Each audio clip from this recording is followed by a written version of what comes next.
Antara dosa dan kebaikan, ibarat seperti membuat kalung mutiara. Bagaimana mutiara pertama dirangkai, lalu yang kedua merangkai yang ketiga dan seterusnya. Demikian pula adanya.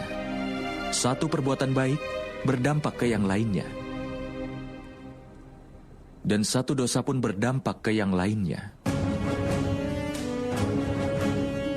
Penyebab dari dosa adalah kesombongan seseorang.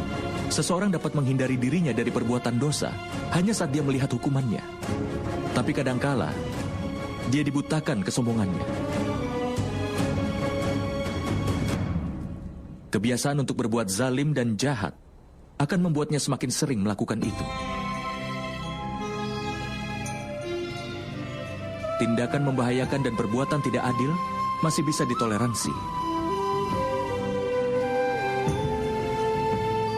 Itu juga termasuk kejahatan yang masih bisa diampuni dalam lingkungan masyarakat itu. Itu hukuman yang dapat langsung diputuskan oleh mereka. Masyarakat itu yang memutuskan hukumannya. Tetapi dalam tatanan masyarakat ini, hukuman atas sebuah kesalahan diputuskan oleh orang yang paling kuat.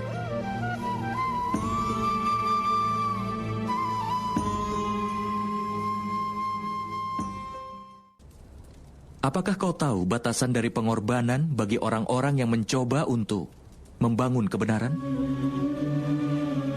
Batasan dosa dari orang-orang berdosa adalah akhir dari pengorbanan mereka.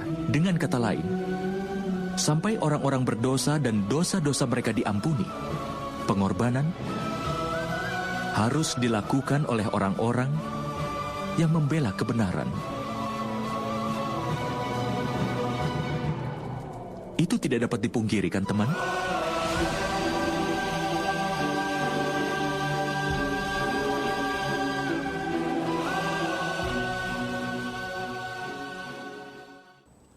Makhluk yang lahir sebagai manusia biasa tidak akan bisa melakukan keajaiban.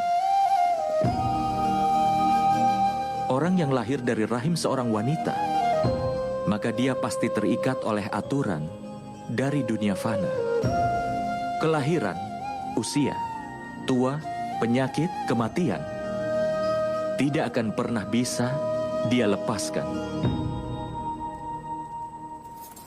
Tapi keajaiban memang terjadi, Paman. Itu memang benar, Satanika. Tapi keajaiban yang satu ini dilakukan oleh dewa.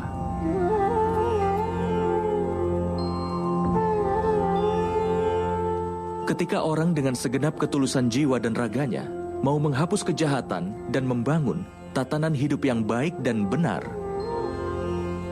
aib dan dosa dalam dirinya bisa diperangi. Maka,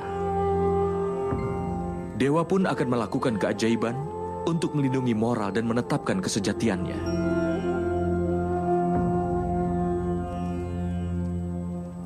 Ketika seseorang berserah dan membuang keegoisannya dan segala dosanya, dan dia pun sudah siap untuk mengorbankan segala miliknya, maka seluruh makhluk ciptaan akan diberkahi dengan mukjizat. Dan pengorbanan yang seperti itu telah dilakukan ibuku Dewaki. Dan keajaiban pun terjadi di penjara itu, nak. Ini adalah keseimbangan penciptaan. Tapi dewa hanya melakukan mukjizat ketika ada manusia yang melawan hukum alam, namun kesejatian yang sebenarnya ada di dalam hati.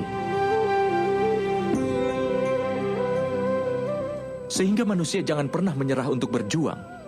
Setiap kali seseorang berjuang untuk menghindari dosa, bahkan dalam bentuk perjuangan yang sekecil apapun, maka dewa akan melakukan mukjizat untuk melindunginya.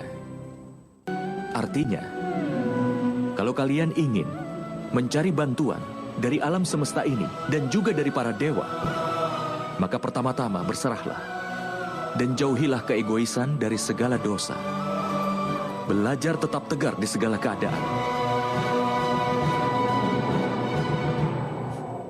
Tapi ada satu kebenaran. Manusia seringkali lupa bahwa setiap partikel dari ciptaan merupakan bagian yang Maha Kuasa sendiri. Itulah sebabnya mereka selalu saja tetap terhubung. Seperti cara bunga menyebarkan aromanya di seluruh ruangan. Bau-bauan busuk pun menggunakan cara yang memang kurang lebih sama.